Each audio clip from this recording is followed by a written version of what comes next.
Bom, depois da entrevista do ministro Ricardo Lewandowski, estamos de volta com o presidente Reinaldo Carneiro Basso. Muito obrigado por ficar conosco, por nos atender sempre, presidente. Mas o Capelanes falou da sua ideia, do seu objetivo, né, de ser presidente da CBF, e eu vou um pouquinho mais além. Depois que o Edinaldo Rodrigues quase saiu e ficou sub júdice com uma liminar na CBF, o senhor recebeu um apoio público dos clubes de São Paulo que apoiavam a sua entrada na CBF. Isso representou que ainda é viável, no caso do Edinaldo, não terminar o mandato, de o senhor ocupar o lugar dele, presidente? Primeiro, o que depender de mim, dos clubes, de algumas federações que estiveram junto nesse projeto, o Edinaldo sim vai terminar o seu mandato. Eu acho que o futebol brasileiro não aguenta mais um presidente que não termina o seu mandato.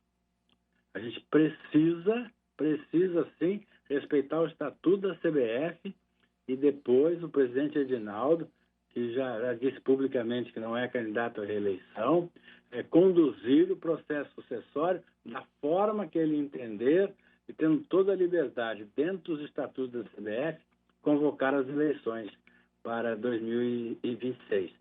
Então, eu não vejo, não entendo como saudável interrupção do mandato do presidente Edinaldo. Queria fazer uma pergunta para o senhor em relação ao regulamento. Toda vez que um time, ele é, entre aspas, prejudicado por ter feito mais pontos do que o outro, vem à toa no regulamento. E o senhor deu uma vez uma declaração naquele podcast que eu fiz com o senhor e com o Ulisses que foi emblemático. O senhor falou assim: eu sou um democrata, eu sou um cara aberto aqui a ouvir opiniões diferentes no Congresso Técnico, só que aparentemente os dirigentes, eles não se reúnem para tratar sobre regulamento, os capitães a mesma coisa, e só depois que algum time é, entre aspas, prejudicado, que o regulamento vem à tona. O que o senhor tem a dizer em relação ao regulamento do Campeonato Paulista e entende que para a temporada que vem, de fato, há possibilidade de uma discussão, mais uma para mudança desse regulamento que vem há praticamente uma década no Campeonato Paulista? Esse regulamento foi discutido sim, foi discutido com treinadores e capitães na reunião que o Mauro Silva e o Renato fazem entre eles, com os executivos, foi discutido sim com os presidentes de clubes e sempre uma maioria boa, o regulamento tem sido mantido.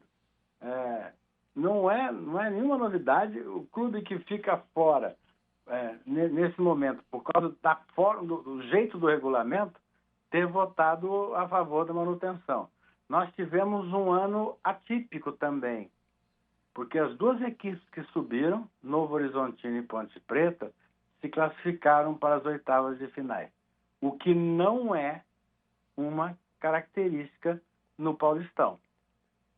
São raras as vezes que os clubes que vêm de acesso à Série A2 e à Série A1 disputem as oitavas de final.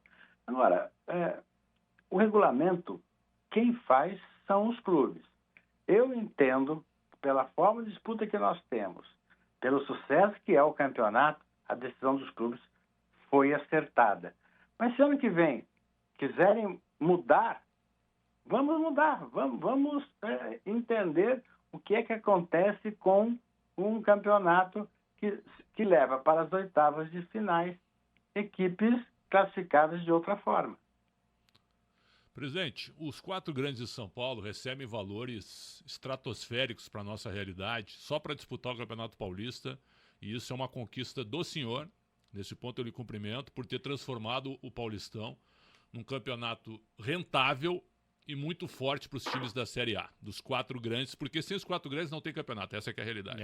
Então eu queria ouvir do senhor, para quem defende o fim dos estaduais, do jeito que é o Campeonato Paulista, os outros não conseguem acompanhar. Isso é praticamente inviável hoje. Os estaduais jamais vão acabar. Eu não estou dizendo que eu sou favorável a isso, estou perguntando. Eu também não. Os estaduais jamais vão acabar ou eles rapidamente têm que ser absorvidos por um calendário melhor que fortaleça as principais competições e deixe os estaduais como seletivas? Qual a sua opinião, por favor? Por mim, não vão acabar. Eu te dou 2 ou 3 motivos muito fortes. Primeiro, nós somos um país continente. O estado de São Paulo é do tamanho tamanho parecido de França, Espanha, maior que Portugal, é um pouquinho menor que a Alemanha. O Brasil é um país continente, com educação, com poderes e com formas diferentes de se viver, com formas diferentes de possuir dinheiro para investimento. E nós temos grandes clubes em cada estado que precisam de títulos para que o fomento naquele estado continue existindo. Remo e Paysandu precisam de grandes campeonatos para poder disputar títulos. Mesma coisa no Ceará, Pernambuco, São Paulo, Rio de Janeiro, Minas, Paraná, Rio Grande do Sul. Em cada estado desse, Goiás, a gente precisa ter um estadual para que clubes disputem títulos. Nós temos 700 clubes profissionais no Brasil. Nós temos 60 clubes com calendário anual garantido, séries A, B e C. Só que o fomento do futebol brasileiro não vem desses 60 clubes, vem também deles, mas principalmente da oportunidade que dão outros 640 clubes do jovem poder sonhar, do jovem poder praticar futebol e ser descoberto e virar um talento, virar um craque e virar um atleta de seleção brasileira. Nós não podemos cair no erro do basquete. E na minha época, nós tínhamos grandes clubes no Brasil inteiro praticando basquete, clubes sociais praticando basquete. Hoje são empresas, nós não temos um campeonato brasileiro nem estadual forte e nós estamos sumindo do cenário internacional. O vôlei caminhou da mesma forma, priorizar a seleção, priorizar um campeonato nacional, e nós já estamos deixando de ser líderes nas competições, inclusive de base.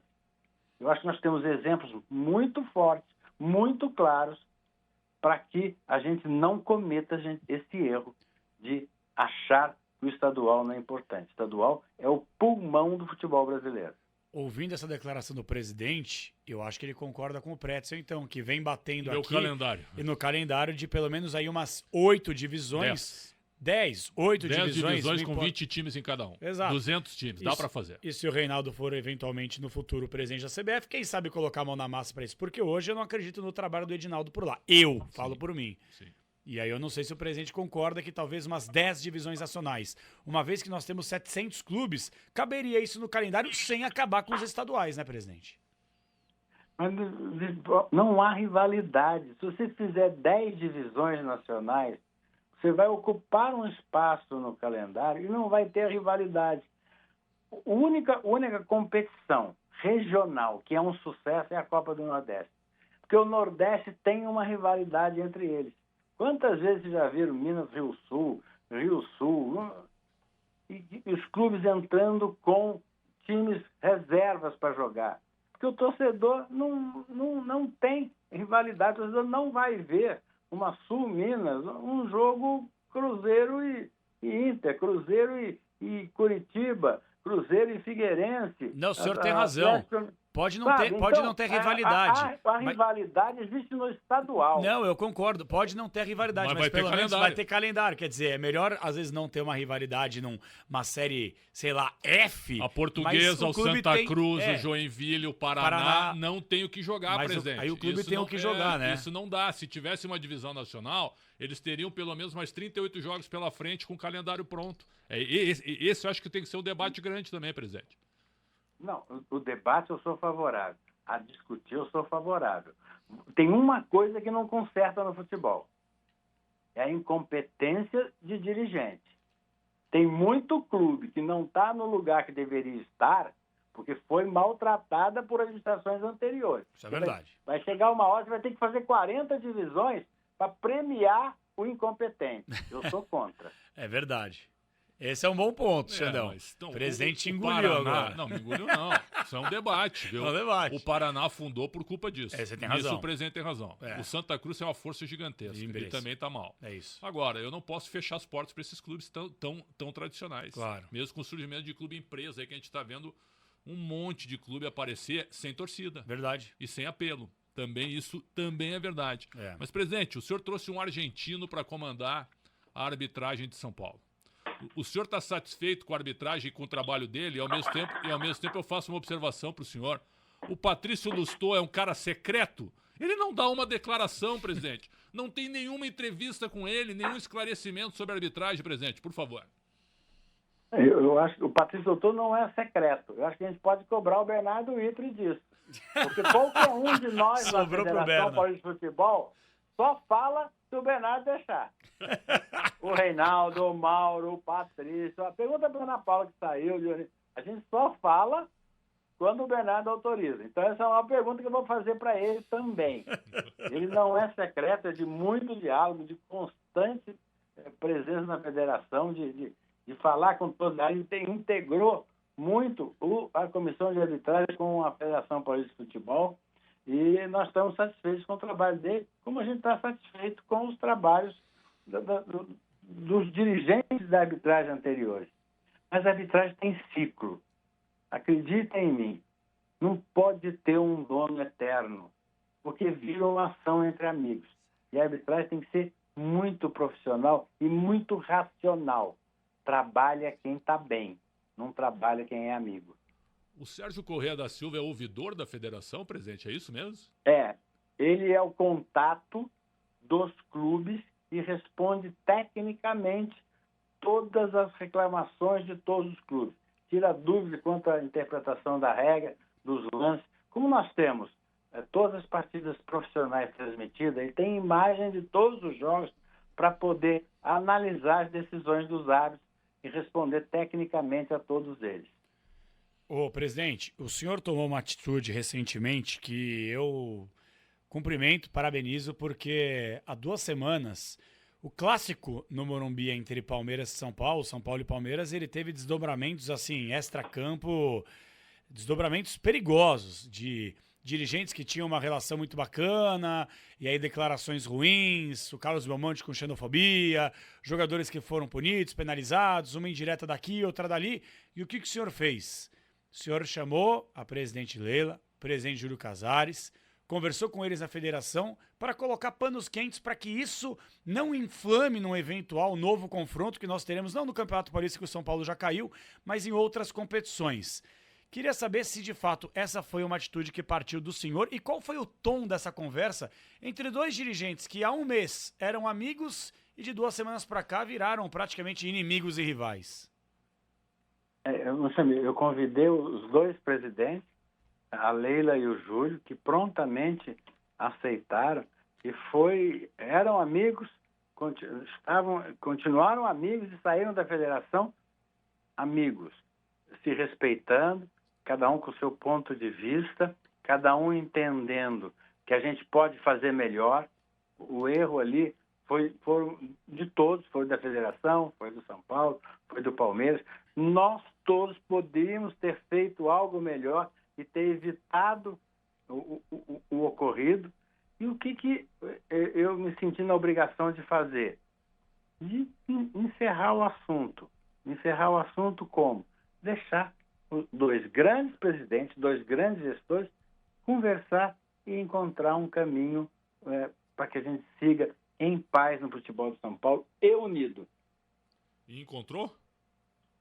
Com certeza, com certeza. Bom, tomara. Foi muito boa a reunião. Muito boa bom. a reunião. Tomara. Agora, A gente torce, né? Sem dúvida. Presidente, eu fiquei assim, ó, não chocado, mas eu fiquei bem surpreso quando o delegado Olim, presidente do Tribunal de Justiça Desportiva da Federação, deu uma pena pecuniária para o São Paulo, trocando pelos julgamentos e depoimentos, tanto do Belmonte quanto dos jogadores que poderiam ser julgados. Do vídeo vazado do Belmonte. Vídeo vazado do Belmonte. O senhor não acha que foi aberto um precedente perigoso, já que todo mundo hoje vai querer uma troca de pena por um pagamento? Eu não sei se é um precedente perigoso, porque isso já ocorreu várias vezes, né? Isso na justiça desportiva é prevista no regulamento, no CBDJ. Isso já acontece em outras oportunidades. O que eu entendo de justiça desportiva é um órgão independente que a federação não pode punir nem tomar nenhuma atitude contra nenhum membro do TJD. O inverso pode acontecer. O TJD pode intervir e punir federação e clubes. O que a gente tem que fazer é respeitar. No máximo, ter um diálogo, entender o porquê, mas não saiu ninguém ileso. A forma de punição pode não ter agradado. O caso mais grave foi punido com 30 dias, mais a multa, foi punido sim. Ele divulgou nas redes sociais um vídeo pedindo desculpas.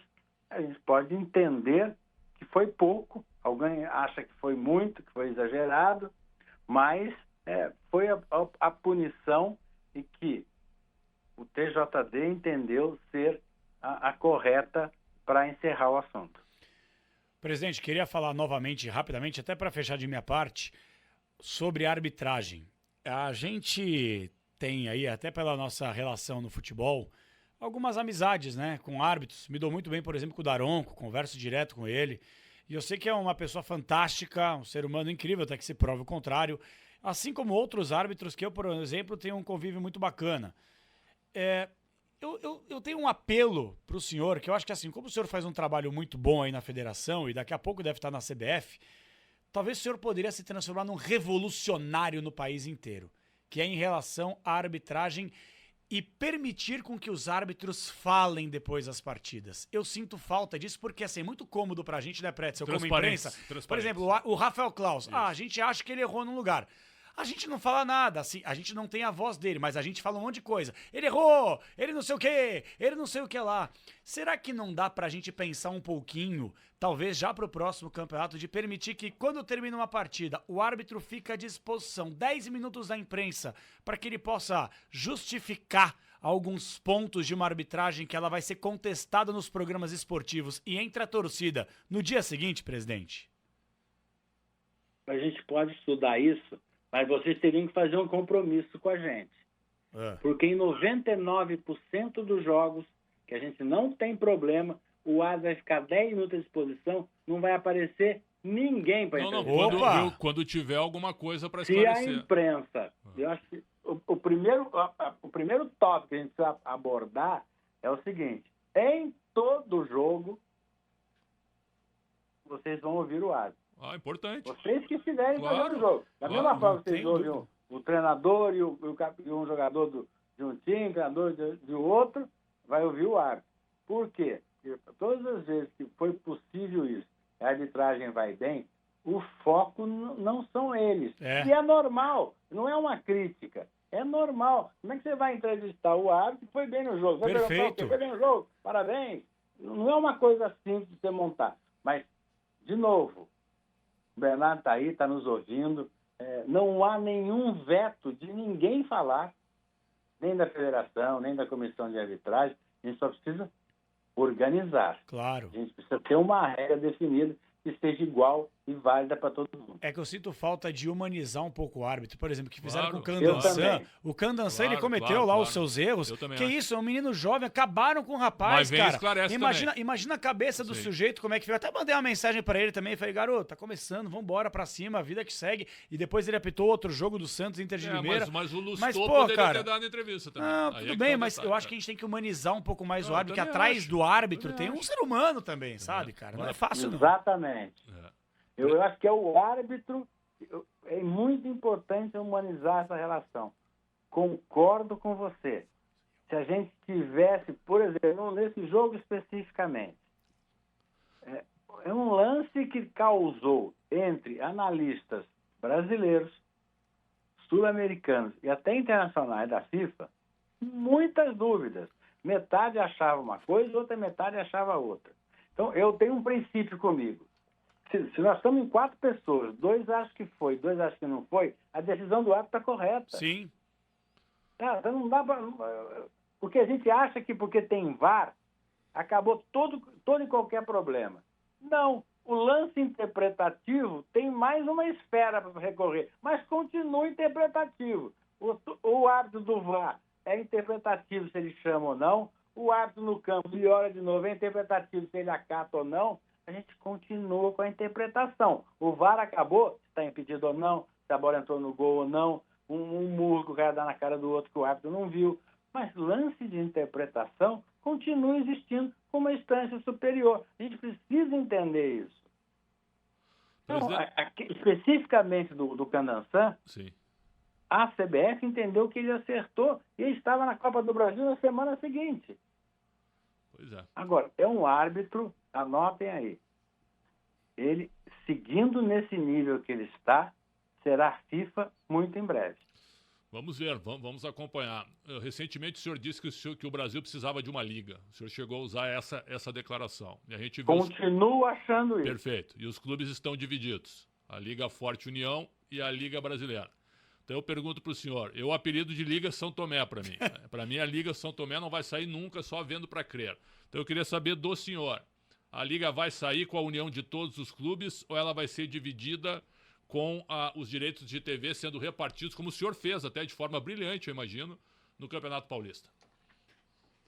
No próximo ciclo, né, a Libra já assinou por 5 anos com a Globo e a Forte União deve procurar os seus caminhos também, vender os direitos como uma liga. Isso foi adiado 5 anos, lamentavelmente, na minha opinião.